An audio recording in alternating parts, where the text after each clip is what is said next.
Turabahaye ikaze ku televiziyo yacu abana b'Imana nk'uko twababwiye ngo tuzakomeza kuza kubana namwe. Uno munsi tukaba twongeye kugaruka gutaramana namwe kandi tukaba twagiriwe n'umugisha wo guhura n'umukozi w'Imana. Twongeye kubaha ikaze muze dutarame, ndi kumwe n'umuvandimwe wanjye nawe yabasha kubibwira. Murakoze. Ndango muratumenyereye kuri iyi channel yacu abana b'Imana, twongeye kubaha ikaze kwifatikanya natwe kuno munsi. Dufite umutumirwa udasanzwe, mwari mumenyereye wenda kenshi tuza tukaganira nawe iwacu, tugatumira hano hafi, ariko dufite umutumirwa uvuye mu Rwanda, niwe wanatubwirije materaniro, twagiriye umugisha rero twumva ko twomutumira akabana natwe kuri channel yacu. Rero kaze cyane, timucikwe n'Imana bamugisha. Ku mazina ni Alex Muhire Muyoboke, nawe araza kutwibwira. Reka mbere yuko twibwira dusenge. Mana urakoze, turagushima kuri uno munsi n'uno mwanya uduhaye kugira ngo twamamaze ishimwe ry'ibyo wadukoreye mwami. Turagushima kuba hano sivyo impanuka, reka bigiraho bigera, bigiraho bifasha, bigere ku mitima ya benshi, bagire umwanzuro, bagire guhitamwo mwami mu buzima bwabo, kuko waduhamagaye mwami, waduhamagara imirimo myiza yo gukora muri Kristo Yesu, kandi buri wese agomba gukora. Nivyo birinda amakimbirane n'intunganya n'ibindi, kuko biravuga ngo aho umwuka w'Imana ari gukora haba ari amahoro. Mu vy'Imana ni amahoro kuko data ari amahoro. Rero hari Imana, nta kavuyo, nta kujyana n'ibindi mwami.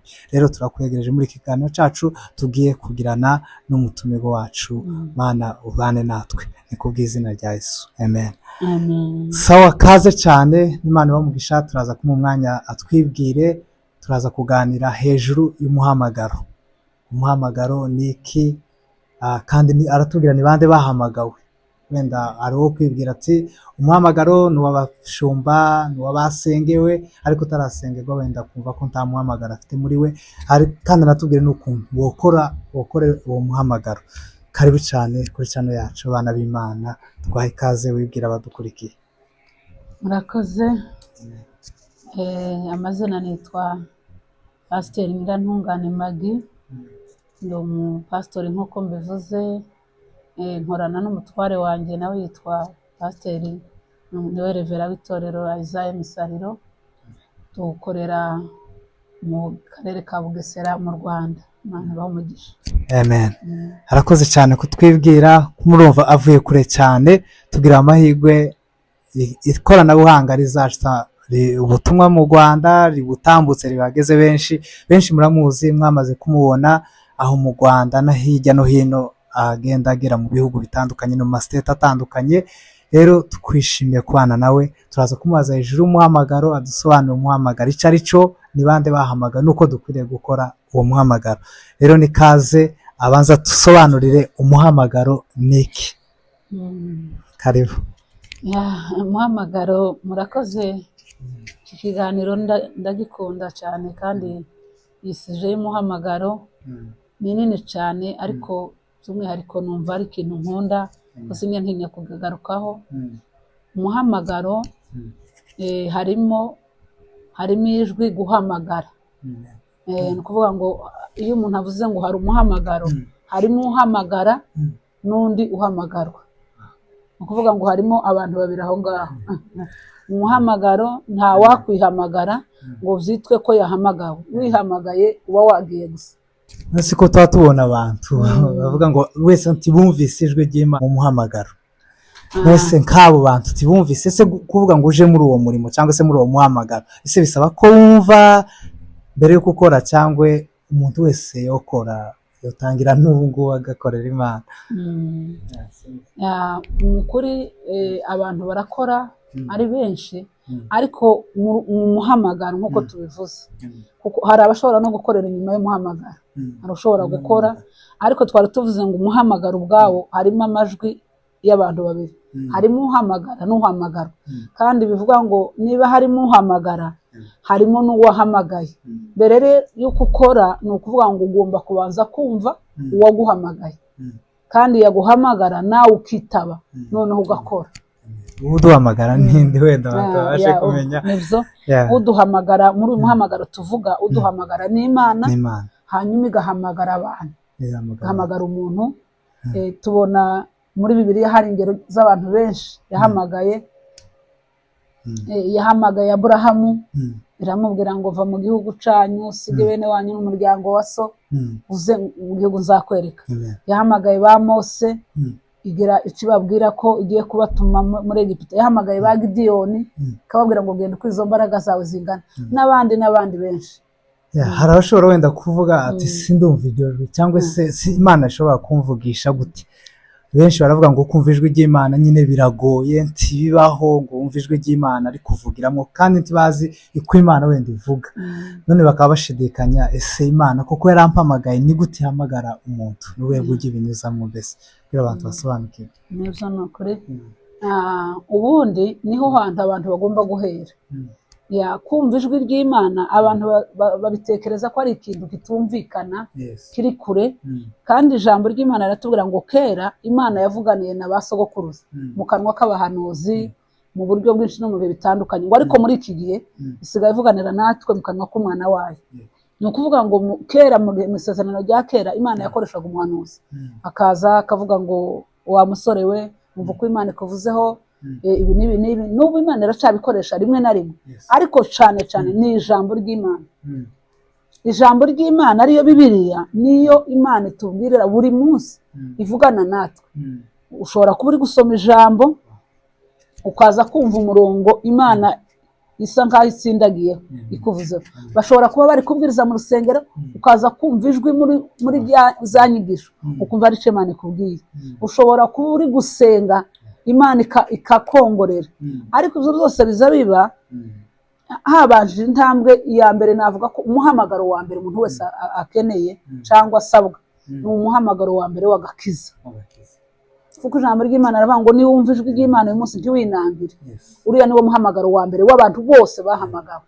twabisomye muri Yohana 3:16 nk'uko Imana yakunze abari munsi cyane byatumye itanga umwana wayo w'ikinege rero ririya jwi ryumvishe ukitaba urakizwa wamara gukizwa ugagira inyota cyangwa se ukagira ubukene bwo gusaba kuzura umwuka wera kuko iyo wuzuye iyo ntambwe ya kabiri ariyo kuzura umwuka wera noneho umwuka wera iyo amaze kuza niwe utangira kugenda atuma wumva ijwi ry'Imana amen hoya Imana ni ukuri binibukije impamvu nsetse nuko nibutse igihe Imana yampamagaye kuko naje nabyibwiraga nkavuga ngo si umuhamagaro koko Imana iguhamagara tukiyawusobanura kumva wenda n'ijwi riza ukabyumvira ahantu nyuma yawe matwi yawe rikubwira ati genda unkorere ariko byanyibukije igihe nari mu nsoma Bibiliya twari turangije nuko twari turi mu gitaramo cy'ihuduma abandi baje kuryama abandi batangira kuganira nkuko twarangije gusenga ndibuka uwo munsi mu rusengero nafashe Bibiliya ndaryama hasi ntangira gusoma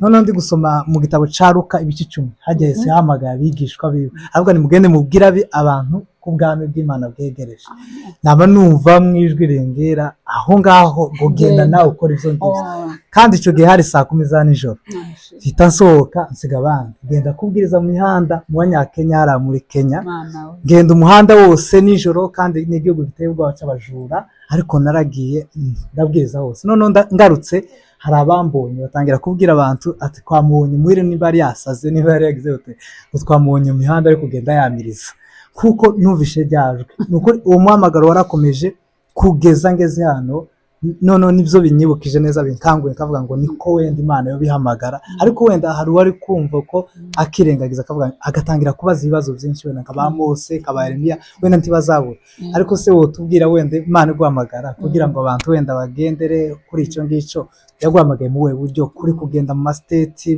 mahanga uri kuvuga ubutumwa ese byatangiye bite hari ibyo wagakoze wakimukino wagashakisha ubuzima ariko ukaba uzanwa gusa nivuga butumwa ariryo rikuzanye si umuhamagaro wowe byagenze bite kugira ngo Imana iguhamagare urakoze cyane kandi ukirako kuri ako kantu waruvuze umuhamagaro umunsi umuntu yumva ijwi ry'Imana biba bimeze nka kwa kundi ko umuntu ufashe ikibirita akarasahari uza wumva umuriro ucanyemo ndetse ukagira ngo urabikora ubirangize ariko ni itangiriro ryo kumva umuhamagara iyo bishoboka umaze no kumva ukagira n'amahirwe yo kugira umuntu waba uri iruhande rwawe wo kukurera, ni ukuvuga ngo umuhamagaro uvuka ugakura ukagenda ugira igihagararo nk'uko umuntu akura. Nanjye nahamagawe nkiri muto nkiri umukobwa.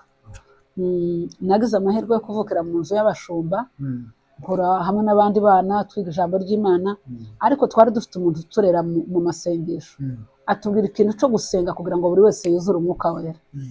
Noneho numva mbigize umutwaro, ngira icyifuzo, ndasenga, ndumva nari nk'umukobwa w'imyaka mike, ari nka 13, 14, ndasenga. Maze gusenga Imana mbifatira umwanya ndetse ndaniriza. Umunsi nuzura umwuka wera, nari nagiye ahantu hari nk'agashyamba, ngumayo, habaye mu ijoro numva afite ubwoba, umwijima umaze kuba, urumva nyine nari nkiri umwana, ariko mbwira Imana ngo ndakomeza nsengere mu mutima kuko mfite ubwoba, ariko icyifuzo ari cya kindi. Muri cya gihe nari mfite ubwoba, nahumirije mvuga ngo sinshaka guhumura ko nari mfite ubwoba, nabonye umucyo urasa cyane, mwinshi cyane, umucyo uruta n'uw'izuba. Umucyo umara wa mwijima, umara bwa bwoba, umara ibintu byose nari mfite mu mutima.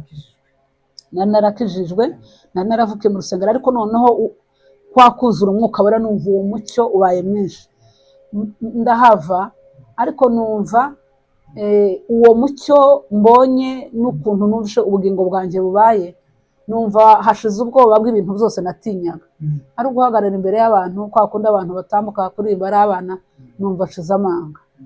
Ari ukujya ahantu twagiye tukajana n'abantu bakuru, bakavuga ati muze kuduha umuntu umwe muri korali abwirize, noneho abandi bagahita bavuga ati kanaka arabwiriza, turi kumwe na Nyantungane arabwiriza, kabwiriza. Numva birandyoheye. Noneho icyo kintu cyanteye kumva hari ikintu nasingiriye kiruta ibindi byose nari. Ikindi cyiza cyavuyemo muri uwo muhamagaro, ijambo ry'Imana rizavuga ngo uwo mwuka naza ngo azabigisha. Hari ibyo umwuka aza kwigisha yenda bitigishijwe n'abarimu bawe. Natangiye gutekereza ikintu cyazatuma nkora uwo murimo w'Imana ubuzima bwanjye bwose, ariko ngenda ntekereza ukuntu hari abakobwa bamaze gushakwa bigashira. Tangira kubaza abashumba, ndababaza mubona ariko gituma abakobwa umuhamagaro uzushira. Arambwira ati yashatse umugabo utamushyigikira, yenda yari umukristo musengera ariko ari umunyantege, yari umunebwe. Noneho numva nasubirayo gusenga haha. Mwuka aransobanura ngo ugende uje gusengera umugabo ukijijwe azagufashe gukora umuhamagaro. Mu by'ukuri icyo kintu ntabwo nari naracigishijwe ahantu, ariko wa mutwaro, wa muhamagaro untera kujya gusenga. Ari Imana ibinyongore, yari ngo icyo kintu gituma ushobora kuzareka umurimo, genda ugisengere. Ndagenda mbwira Imana ngo Mana rero, umugabo ukijijwe ni wowe umuzi, ni nawe umufite, ndagusaba umugabo ukijijwe uzatuma nzakomeza umurimo wawe. Rero kugeza n'uyu munsi wa none, aho mbasha kuvuga ubutumwa haba mu Rwanda cyangwa mu bindi bihugu, aho turi nyine hano muri Amerika nk'uko mwarimu bimbwiye mu masiteti atandukanye, mu by'ukuri ni uko Imana izayumva gusenga. Yampaye umugabo ukijijwe, aramfasha mu muhamagaro, mbese navuga ngo arakomeza arandera. Urumva ko yarandutanje, nari nkiri mutoya, ariko we yararangije kaminuza. Ariko turakomeza turakorana, n'uyu munsi wa none turacakorana. Rero navuga ko aho ngaho ari umuhamagaro wavuye. Imana yagiye ituma uva ku ntambwe uja ku yindi. Tumaze gutangira itorero, urumva niwe wari umushumba, njyewe numva umuhamagaro wanjye ari wa wundi wo gusenga no kuvuga ubutumwa ahantu hato na hato, yenda no kuba umuririmbyi ko twararirimbaga twese. Ariko nkumva ibyo kuba umuntu nanone wahagarara mu bantu benshi atari ubwoba, ariko nkumva sinfite ijambo, sinfite ubumenyi bwatuma. Noneho Imana itangira nanone kumbwira ngo erega naraguhamagaye, ikibazo ni uko utazuzakira. Akomeza nkisuzugura, nkumva ko nanone hari urwego ntageraho.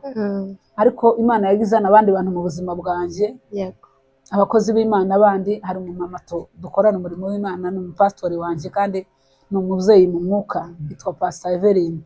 Imana yaduhuje mu Rwanda, yaravuye Tanzania, yarakoreye ahantu henshi. Ariko tumaze guhura nanone muri uwo murimo, yatangiye kujya ambwira ati Imana imbwira ko ufite umuhamagaro munini cyane uzagenda no ku isi hose.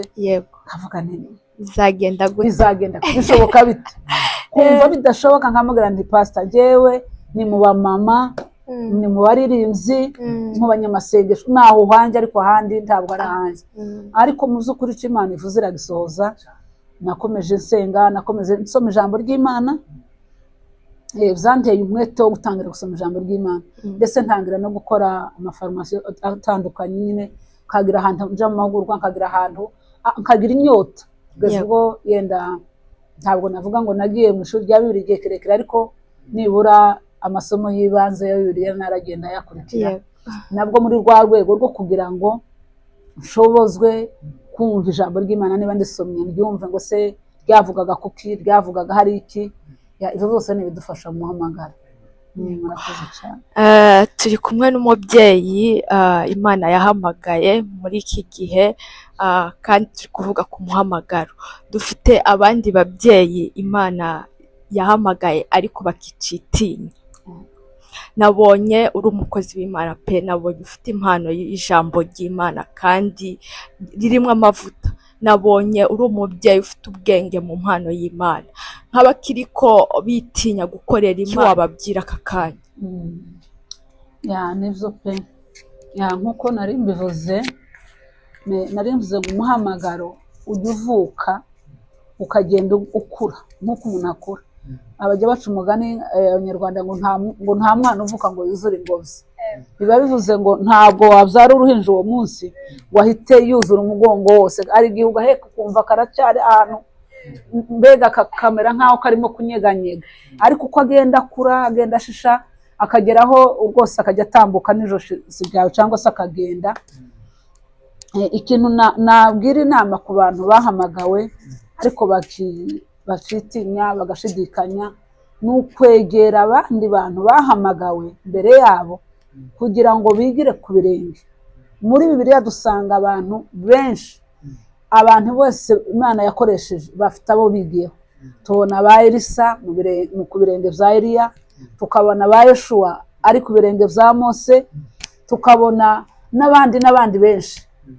Pawulo na Timoteyo yavuga ngo mwana wanje, mu by'ukuri ni ukuvuga ngo kurerwa ni ikintu cy'ingenzi. Navuga ngo niyo kirizi ihari. Dufite abantu bahamagawe ariko batareze, kandi igihe cyose umwana atarezwe akirera bigira ingaruka n'iguhe yababaye mukuru. Uretse gusa ko kwakurerwa nyine, iyo umuntu arerwa aba agihaye ahabwa ibyo akeneye, ni ukuvuga ngo wamuhamagara urawufite, ariko mu gihe uhavuga utoya sinabishobora ndatinye, wa wundi wakurera akakubwira ati humura mwana wanjye, Imana iri kumwe nawe, reka gusa dukomeze dusenge, tubanze dusenge, noneho akakwigisha reka dusome ijambo ry'Imana. None ukuvuga ngo burya ko aragutoza, ko arakugaburira, kandi birya ari kukugaburira nibyo bizagukuza. Uko ugenda musengana kandi usoma ijambo ry'Imana, bikageraho nawe wenyine ugatangira kuba umuntu wasenga wenyine, wasoma ijambo ry'Imana wenyine, uba urimo ugenda ukura. Ikindi nanone nk'uko twari tuvuze, uba ufite abo bantu bagufasha ukuboko, navuga ngo ubasha gutera intambwe. Wa muhamagaro wo mu mutima biguha inyota, kandi inyota ntabwo uhera kure, kuko na Yesu ubwe hariya uko Yesu yabwiye abigishwa, byakozwe n'intumwa murongo wa 8, yaravuze ngo muzahabwa imbaraga, umwuka wera nabamanukira, ngo kandi muzaba abagabo bo kumpamya, muhereye i Yerusalemu aho ngaho ni Yudeya, hari hafi na hafi, ngo ni Samariya, no kugeza ku mpera y'isi. Muri iki gihe rero hari umuntu avuga ngo ndashaka kubwiriza, agahita ashaka ngo yumve ijwi uwo munsi ajye ku mpera y'isi. Ngira ngo nimugoroba naraye mbibabwiye, ari umwana wambwiye ati mama, iyo wagaye muri Amerika abantu baravuga ngo mama wanyu yabaye umukozi w'Imana. Nababwira nti hanyuma si yo nagiye Nyabisindu, niyo nagiye hariya mu Rugando ho bavuga ko nabaye iki. Ni ukuvuga ngo abantu bishimira kumva ko yenda wagiye kure, wagiye mu biterane, wagiye mu bindi bihugu, ariko kubwiriza bigomba guhera aho ngaho. Niyo watangira gusangiza abantu, ntibatekereza ko umurimo w'Imana wakugeza kure. Bumva ko ari wakugeza aho gusa uri gusa, udashobora kujyana mu bindi bihugu. Ariko niki wabwira abandi bantu nyine umuhamagaro aba ari impano. Umuhamagaro ubamo ibintu byinshi bitandukanye, haba kuririmba se cyangwa se mw'abavugabutumwa, nyine ibintu nk'ibyo. Ariko iyo ari Imana yaguhamagaye ntaho itakugeza. Niyo mpamvu batangaye bumva kubwo iby'Imana. Hariho abantu baza babona abantu b'Imana bitewe n'imihamagaro bafite, bakababona nk'aho ari abasazi bitewe n'umuhamagaro bafite, bakabona ibyo bari gukora, mbese bagasa nk'aho bababona nk'aho ari abasazi. Niki kintu wababwira? Umuhamagaro nababwira ko ukomeza icyo Imana yakubwiye, kuko umuhamagaro ubwawo ugucisha mu butayu. Kuko iyo usomye Imana ikura Abanyesiraheli muri Egiputa, yakoze ibitangaza kugira ngo baveyo. Ariko urugendo rwo kujya mu gihugu cy'isezerano bari bagiyemo, Imana yagendaga ibwira Mose inzira bacamo. Rimwe ikababwira ngo mugende mugandike hariya ku nyanja, kandi hari inzira y'ubusamo. Bakicara, Imana igatuma abantu bo kwa Farawo babakurikira kugira ngo yiheshe icyubahiro. Ariko abantu bakavuga ati watuzanye hano uje kuhatwikira. Imana igakora ibitangaza, inyanja igacika. Bagera ahandi bagasanga nta mazi, bakavuga ati watuzanye kwicwa n'inyota. Ubundi bakavuga ati inzara. Imana ikazana amana. Mu kuri nabyita ko urugendo rutuma tuzagera aho Imana yavuze ni ukwihangana kuco Imana yavuze. Twaba turi mu butayu tugategereza ko Imana ihazana amana kandi ikadutungira, ikazana amazi yakuye mu rutare.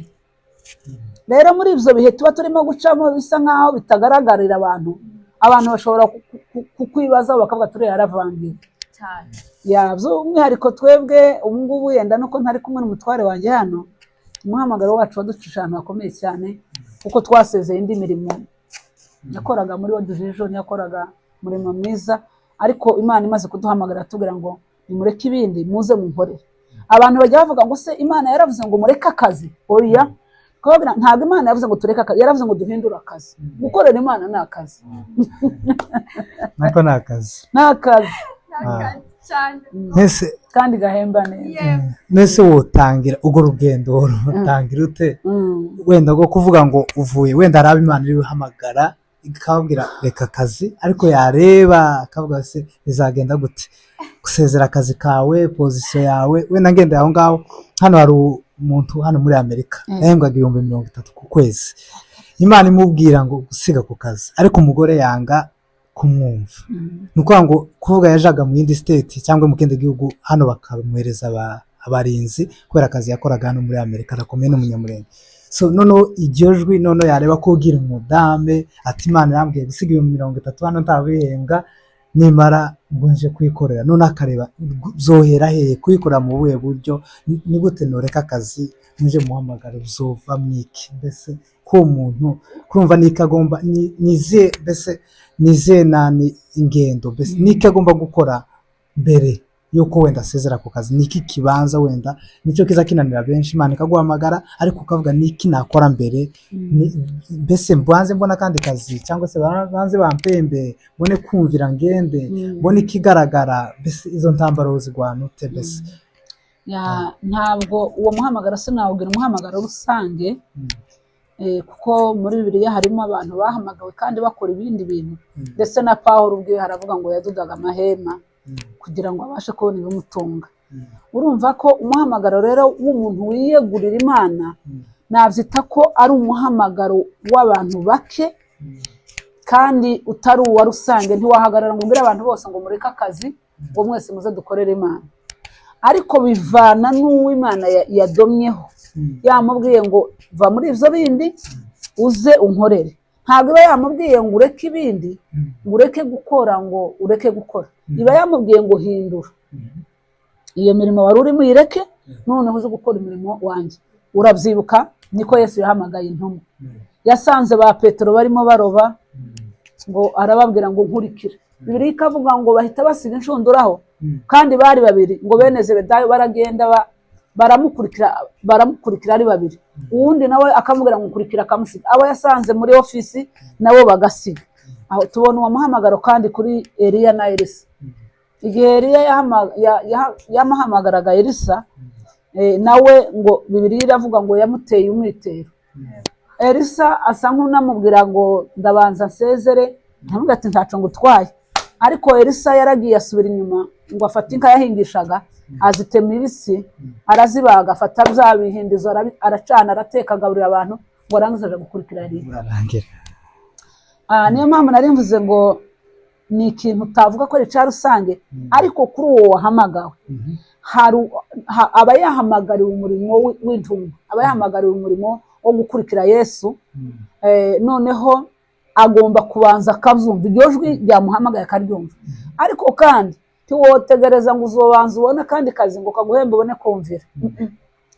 Biratinda kubera ko umuntu kuzumvira biragoye, kuko umubiri cyangwa situwasiyo zirakwereka. Twari dufite abana 6, dufite n'abandi turera ushobora kuba bagera nko kuri 10 cyangwa barenga, bari mu mashuri. Ukagenda ukabwira Imana uti none se Mana watubwiye ngo tureke akazi, abana bariga, abana bakeneye kurya, nta murima, dore uko bangana bose. Imana ikakubwira ngo nabo bazane, ko ndaguhamagara nabo bana bose. Hari ijambo Imana yaduhaye muri Yesaya 54:13, haravuga ngo abana bawe bose bazigishwa n'Uwiteka ngo kandi bazagira amahoro menshi. Ibi mboneyeho kushima Imana ko yenda nko mu bana hari abataragera muri kaminuza yego, ariko nibura nka 3 bamaze kurangiza kaminuza tutazi izo burse aho ziva, ku buryo na graduation najemo hano umwana yaje kuri burse. Bivuga ngo Imana irasezeranya kandi ikabikora. Rero mu kumvira ntabwo bisaba ko tubanza gutegereza ngo tuzabona ibindi bihembo, turumvira Imana ubwayo akaba ariyo izana ibihembo. Ndumva uwo muhamagaro rwose utoroshe, kandi si ikintu wabwira umuntu uwo ari we wese.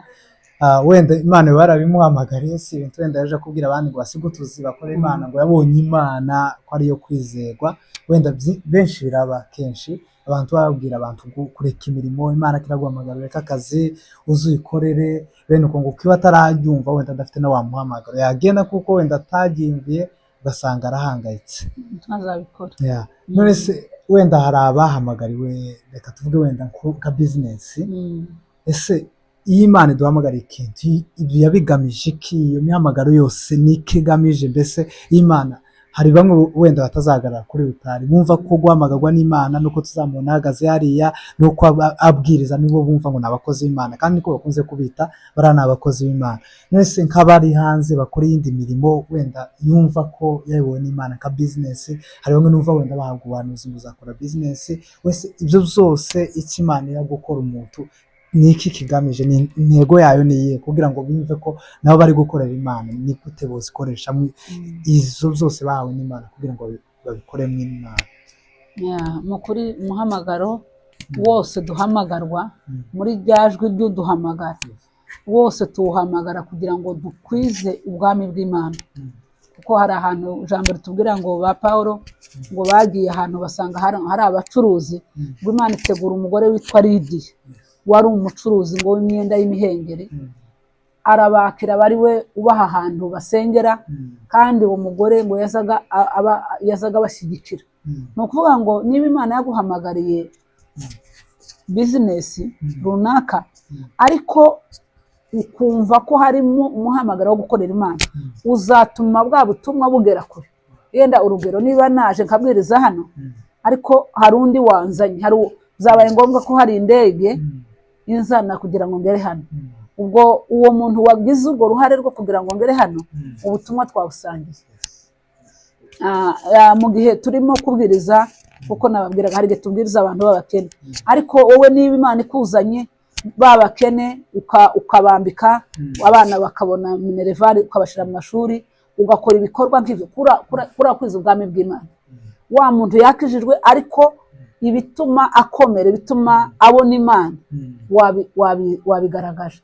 Rero umurimo wose dukora tugamije ukwiza ubwami bw'Imana, ivuga butumwa mu mirimo, mu bikorwa. Kandi akenshi n'ijambo riratubwira ngo kwizera kwacu kugomba kuba gufite n'imirimo. Wabwira abantu badukurikiye kuri televiziyo yacu Abana b'Imana kubyerekeye gukorera Imana? Wabwira bene data badukurikiye impande zose ku muhamagaro w'Imana? Jamake navuga ko gukorera Imana bigomba guhera mu rukundo dukunda Imana. Iyo abantu babwiye abantu ngo gukorera Imana bisaba kwiyanga, abantu bajya babifata nabi bagasa nko kuvuga ati kubera iki se nirirwa niyahura, kubera iki ngomba kwiyanga. Ariko si ukwiyanga nko kwiyanga komutera, ahubwo ni ugukunda Imana, urukundo rushobora gutuma uyiha. Kuko nabigereranya umugabo n'umugore buriya iyo mugiye gukundana cyangwa mugiye gushakana, ni ukuvuga ngo wowe wakunze mugenzi wawe kugira umwiha, sibyo se? Kugira ngo umukobwa, dore wambwiye ngo umugabo wari mu Rwanda, umukobwa uri hano muri Amerika kugira ngo akunde umuhungu uri muri Afurika, reba intera ihari.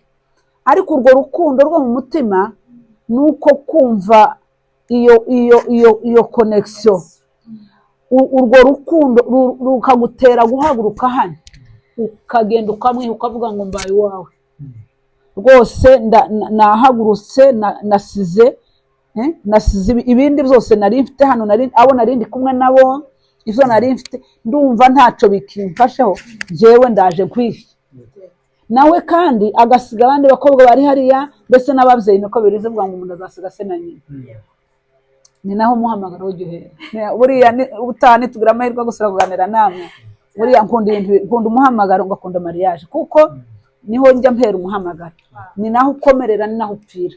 Noneho rwa rukundo rero wakunze, umuntu yakabyise kwiyanga, ariko si ukwiyanga, ahubwo ni ugukunda undi kugeza ubwo wowe uvuga ngo okay, njyewe ibyanjye ndabiretse, ndashaka kumwiha.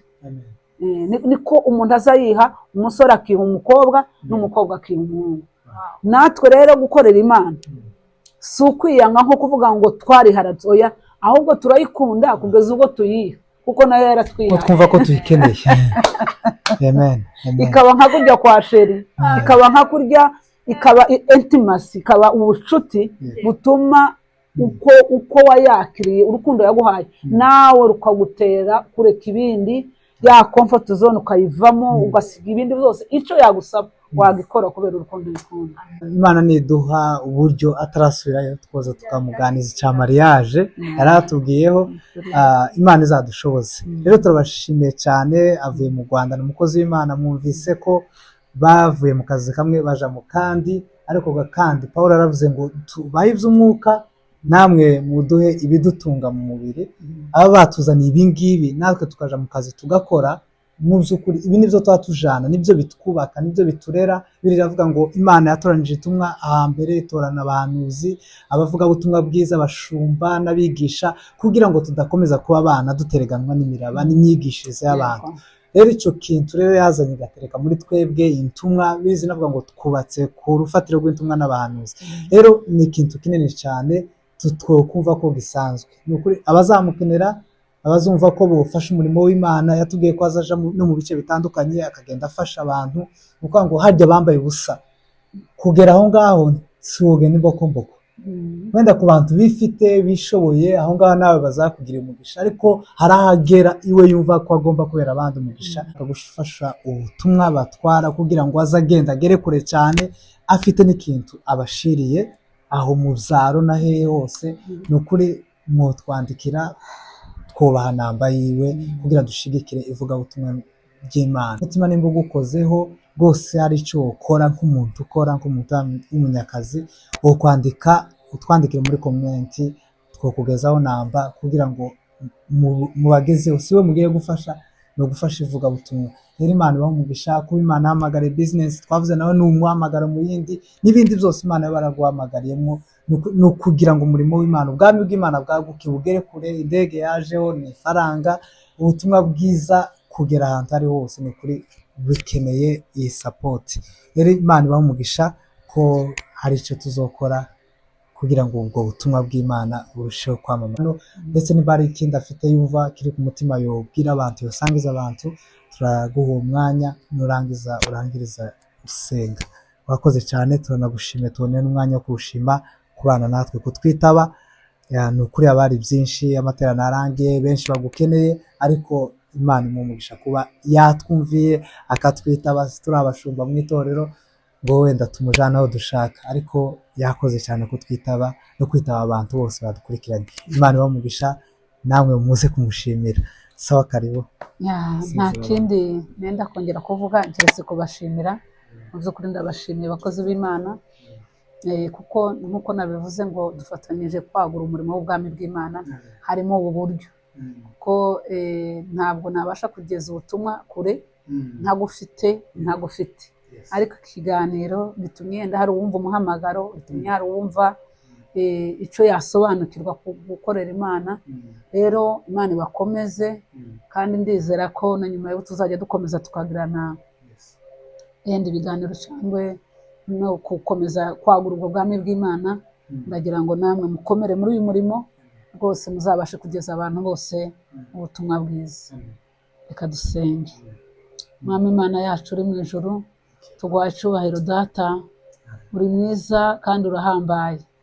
Gushimiye ineza yawe n'imigambi yawe ku bw'aba bakozi bawe watoranyije kugira ngo babashe kugeza ubutumwa kure, aho tutabasha kugeza amaguru, tutabasha kugeza ibirenge byacu, ariko amajwi akahagera ndetse n'amashusho. Rero ubaha umugisha, ubagure muri ubu buvugabutumwa, ubagure muri iri terambere, ubagure mu kugeza ubwami bwawe kure, kandi umuhamagaro wabahamagaye ubakomereze amaboko, ibikenerwa byose, ibisabwa byose ukomeze kubaha umwete, kugira ngo bahugure, bakomeze gukangurira n'abandi bahamagawe bagatinya, ahubwo binjire mu muhamagaro, kugira ngo nuza uzasange twarabashije kugenza no gukoresha impano cyangwa ya taranto twasigiye. Nuko mbasaba umugisha, iyi televiziyo nisaba umugisha ngo abayikurikira bose bajye mu ijambo ribubake, kandi ukomeze kuyagura igere ku isi hose. Izina ryawe rihabwe icyubahiro, ni mu izina rya Yesu Kristo wa Nazareti tubisenze, amen. Shalom.